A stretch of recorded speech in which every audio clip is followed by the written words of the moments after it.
May a blessed morning, everyone. I really praise and thank the Lord for this opportunity that God has given to me to speak His word in front of His people, the beautiful people in the hands of people of Christ. Amen. But before we start, let us read the passage this morning.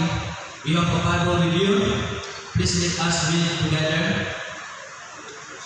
Okay? Wala may technical problem.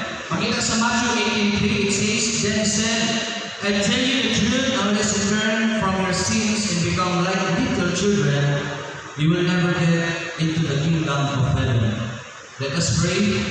Our Father in heaven, Lord Jesus Christ, thank you, God, for this morning that you give it to us, King, ang kapaminaw ng Diyos, Ikaw pulo. Lord, help me, God, anoint me, give us more knowledge to understand your word, and Father God, for your people, Father, na silang pagpaminaw, Ginoo, matanong, Ginoo Diyos, silang kasing-kasing, ang unahon na Ginoo. Lord, punta kami, Lord, sa mga balang Espiritu, in Jesus' name, Amen. So, sa Matthew 18:3, again it says, Then He said, I tell you the truth, unless you turn from your sins and become like little children, and you will never get into the kingdom of heaven. So, kanina ang context talks about the kingdom of heaven in Matthew 18:1-6. Describes Jesus' surprising answer to a question from disciples about who is the greatest in the kingdom of heaven. He calls the child to him and puts that child in the middle of the group.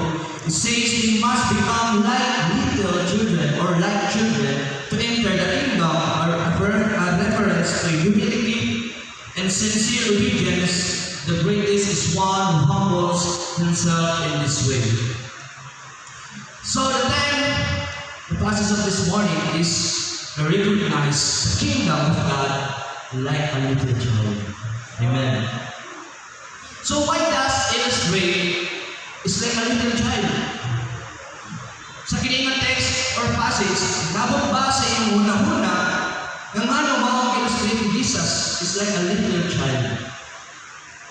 It's because little children are powerless over the circumstances of their own lives. They are completely dependent on God to provide for them what they need and to protect them from harm.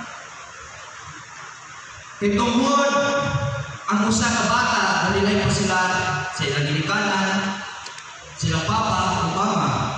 Kung ano na yung problema, musunod sila na naipubos ng usa ka bata. Ilang ginikanan, sama na ito ng aking kabata, Wino, kita tanan wala ni abot niya, tiguang ngayon. Ni agi pagkabata. Kita, kung makasalat ka, mahadlok ka. Kung adunay, kung tawag ka sa itong ginikanan, kaya isa, musunod tayo ka, kung sa isukot sa itong ginikanan, musunod tayo ka, kung bata ka. So, kabalot ka, kung atong ginikanan, hindi ka itong kaya kung huli, kung makinusara kung bata ka. Wino, sa itong unahuna, kung ibig ka sa kanta, tigil ka mulayas, kay kabalo ka, gadiligid ka, mabuhi kung mula yung ginikanan. And this is the picture of being a little child. Nakita nato nila sa picture na doon ay isa kabata na kasulod sa ginikanan, doon ay banding, inalagaan sa ginikanan ang iyang anak. Mga na, makita nato sa picture.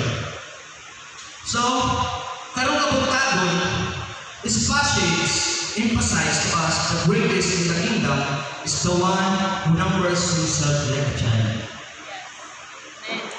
As a minister of Christ, as soon to be a pastor or young minister, we must be humble in our serving to the Lord, and we will not rely on our own thoughts. Dili lang mag-rely sa itong sarili na unang-una sa itong sarili na abilidad or abilities. So, nagtuo ko, nakita tanan, gusto mato sa kingharian sa Diyos. Amen. Ito ko, upaon sana ito, mapakita, na gusto ito ma-recognize ang kingdom of God. O ma-recognize ang kingdom of God, don't should be doon sa itong pagkahimuhon. Karong nagbuntagon, adunay tulo, adunay tuwa, nabutan. Handa na mo mo ang minaw, kanya sa amen. Adunay duwa. First is to turn from your sin. Verse 3. To turn from your sin. We all know, kung patuloy ka kita makatag o gimaya at diha sa Ginoo. Amen. Ug sa iyang kingdom, di kita makasagad sa iyang harian. So kinahanglan nato talikuran o biyaan ang atong mga sala once na kita nalagat niya. Amen. In Romans 3:23, it says, "For all have sinned and fall short of the glory of God." In Romans 6:23, "For the wages of sin is death, but the gift of God is eternal life in Christ Jesus, our Lord." Naalala na ko mag-share ni Pastor Ryan dito hapon. She did a personal research on this class and the sacrifice that they did as they follow the Lord. Based on her research, 30% is happiness from the Word. Yung sakripisyo nila ang kalipay nila sa kalibutan. Sa pagkalibutan, it means pagpakasala. So, sa itong buhaton is to turn from our sin. Amen. First, sa itong pagkabaton to turn from our sin is we need to submit ourselves to God. The first point I say is to submit to God, because if someone has yet submit to God, wala pa ka submit niya sa Ginoo, they really can't resist the devil and he won't flee you and he may harm you. Musunod-sunod yun ang ihawa ka nimo. Remember that Satan abuses day and night. 24 hours siya nag-aaral sa kawang kinabuhi. For the throne of God in Revelation 12:10. Kung lagi gusto siya sa kadaghanan ng ini, apan kung sa katao wala kong pasakot kaniya, wala sila ng pasakot yung orientado, pagkasubiran o pagkaginoo. Sa diyan ang kita ng puyo sa sala o adunay, wala isugin sa sala sa atong atubangan at madaot ang atong relasyon sa Ginoo. Kung dili nato i-confess ang mga sala, dili ka mo surrender ka kanina, kung dili ka mo sunod diha sa Dios, madaot ang atong relasyon sa Dios. Amen. It does not mean dili ginaingon na we are no longer the children of God. Wala na ginaingon kung dili ka mo ano dila sa pagkakasala, dili ka anak sa Ginoo. Our fellowship with God is touched by an unrepentant heart. Kapag kasing-kasing, wala ka nag-repent. Nasaan din sa tuwa sa kalibutan ng relasyon sa atong pamilya o asawa o uyaw na barong kapan kini na tao. Amen. Sama sa itong relasyon sa kalibutan. Pero adunay kinahanan ay yun. Di ba? Sa itong relasyon, adunay tayo na maguba, adunay hindi usagmit diha, ang asawa din usagmit, adunay conflict, adunay misunderstanding, maguba ay ng relasyon. Pero kailangan ito ay yun. Once na natin mo ang isang tao, diba? Kung submit yung ka, maalang ka na, ayun ang kanya. Let's practice. Maalang tao, ang babae o ang lalaki. So, we need to submit ourselves to God because we so all without Him we are nothing. Di yun nato kaya kung wala siya sa itong kinabuhi. May maging miserable at ang kinabuhi. So, if we submit to God, we need to be a prayer warrior. Prayer is important because this is the way we can talk to the Lord or to communicate. And we can rebuke the devil and ask the Lord for forgiveness. Kung mauna ang isa sa pinapakita nimo, nato na dili nato kaya and we are weak, nakingahalan nato sa Jesus. We pray to God na ginarelay mo tanan diya sa Ginoo. In Matthew 6:13 and 3, and lead us not into temptation, but deliver us from evil. Wala na tanaw si Jesus ang Panginoon ang libre sa tentasyon, but deliver us from evil. Ginanatan niya, so we need to be a prayer warrior. Na-interest ko sa mga disipulo. Wala na yun ang mutana pang Jesus kung saan pagsakyaw o saan pag-ayaw o saan paglalang sa tubig. Ang sa kabutang na ilang ihamyo ng matatunan o ang sao ang pag-ampo ay soon. Tingali nakita nila ang kasubsob or intensity and frequency sa kinabuhi sa pag-ampo ng Jesus. In Lucas 11:8, ang iyang suot na koneksyon o relasyon samahan o nakita ang mismong gawong sa Diyos na kaniya, busa idol sila kay Jesus sumiwan. Ginoo, tuloy kami sa pag-ampo. Yan ay yung mga disipulo. So, this was to help us avoid temptation and deliver us from evil. Or actually, the evil one running Satan is certainly his demons. So Jesus to them in Luke 11:24, sunod na lang ako siya. When you pray, say, Father, hallowed be your name, and your kingdom come, and give us this day our daily bread. So mga ito, gianak niya na si Jesus. Kaya ang pag-ampo, and forgive us our sins, we also forgive everyone who sins against us. And lead us into temptation. Naalala ko i-share na namin nakapilosip ako sa kapastor, and he asked me, paunsa yung maingon ikaw sa Diyos? What I mean, kanang adunay yung relasyon niya sa Diyos. So kung ginubag kanina is to have a fruit of spirit. So he answered me, maybe, siguro, pero ano siya, remember, kung ibutang sino una-una,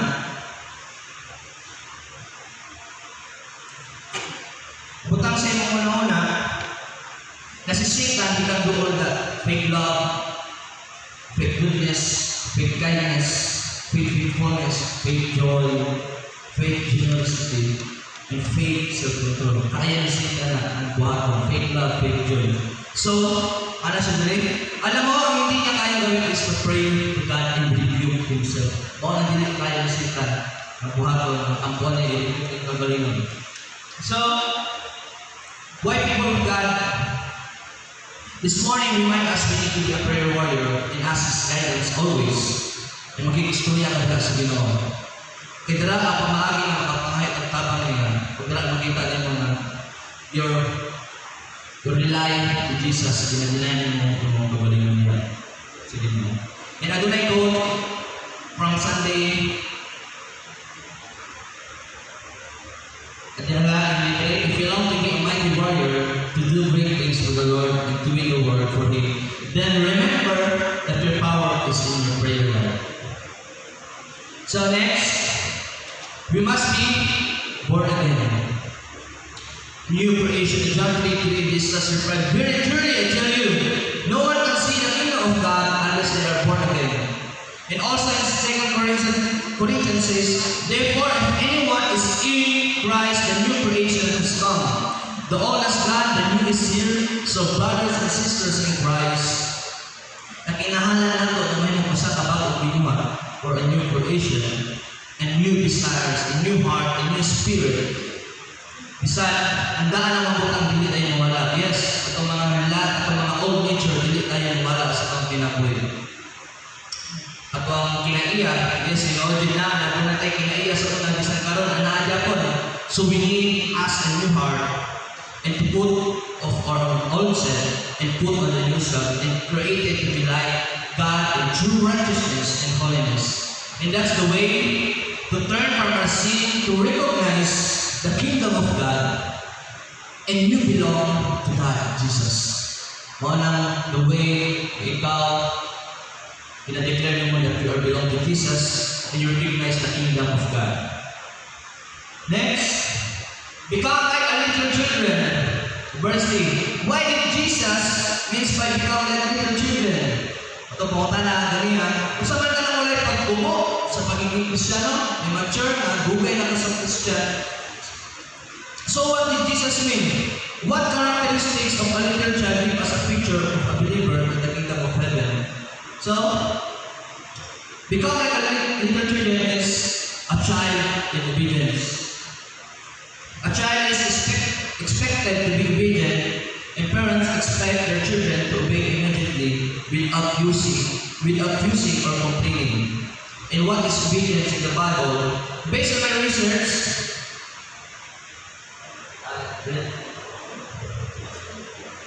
obedience in simple terms, it means hearing the word of God and acting on it.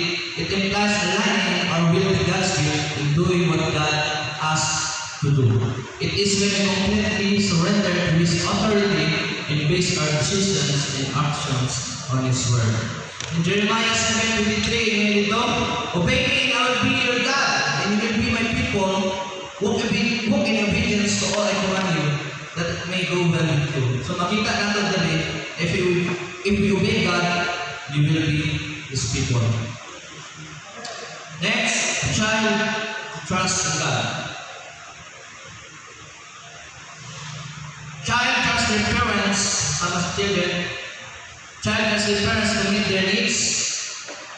Children cannot provide their own food, clothing, and shelter.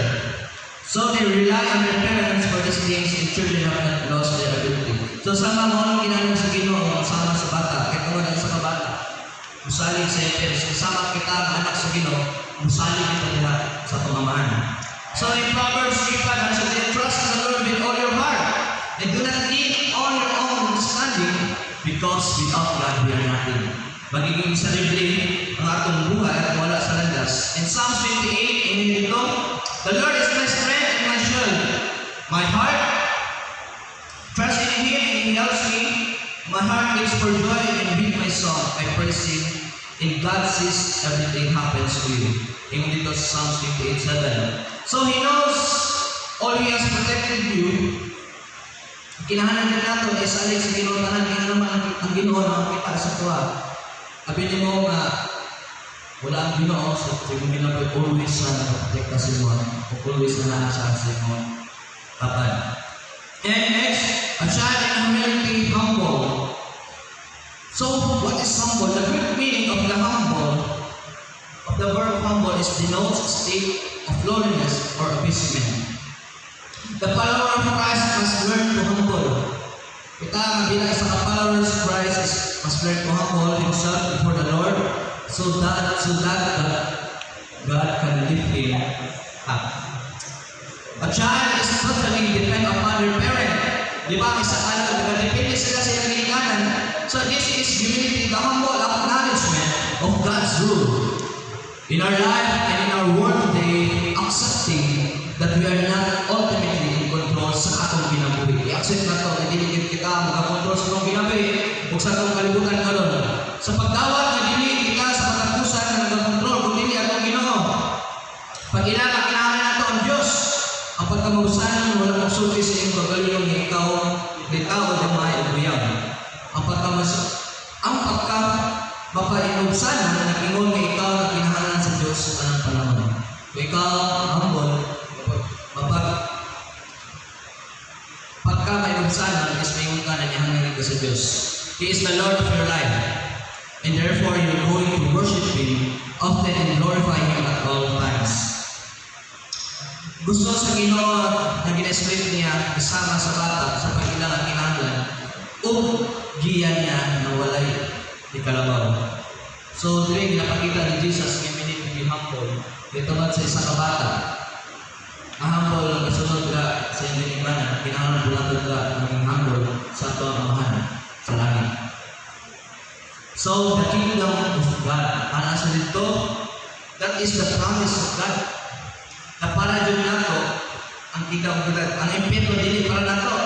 O gingon sa Ginoo sa kining scripture, you will never get into the kingdom of heaven. Ano niya naman sa NY?